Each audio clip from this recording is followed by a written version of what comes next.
Lusot na sa plenaryo ng Senado ang mahigit sa 2.7 billion pesos na panukalang budget ng Presidential Communications Office. Yan ang ulat ni Denise Osorio.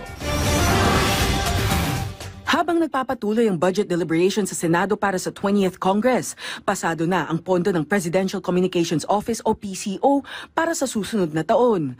Sa plenary debates, inaprubahan ng mga senador ang budget na nagkakalagang 2,714,679,000 matapos sagutin ang ilang katanungan tungkol sa paggamit ng pondo. Kabilang na ang pagpapatibay ng government information campaigns, operasyon ng People's Television Network at Radyo Pilipinas at pagsuporta sa mga attached agencies ng ahensya.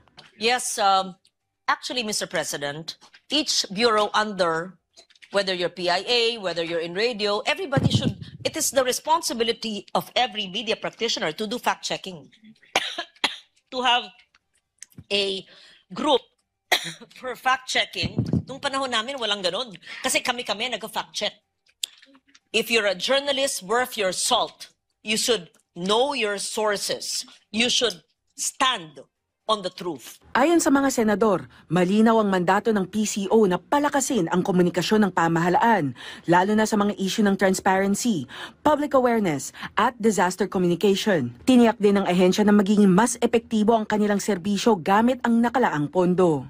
Hayaan po nyo, pagkatapos po nito, maliban dun sa hearing na ginanap noon, uupuan ko sila. You can join me in the committee room so we see what kind of fact-checking they do. Kasama sa budget ang pagpapahusay ng digital platforms, pagsasaayos ng mga pasilidad, at pagpapatuloy ng mga information drive na layong mas maipaliwanag sa publiko ang mga programa ng gobyerno. Tinukoy ng mga senador na ang proposed budget para sa 2026 na umaabot sa 2.714 billion pesos ay hinati sa iba't ibang sangay ng PCO.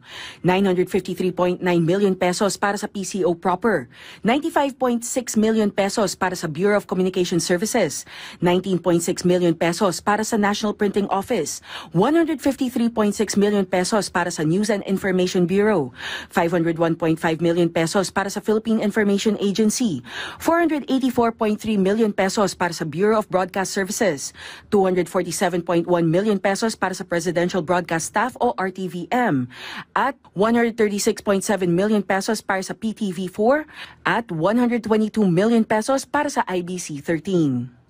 Denise Osorio, para sa Pambansang TV, sa Bagong Pilipinas.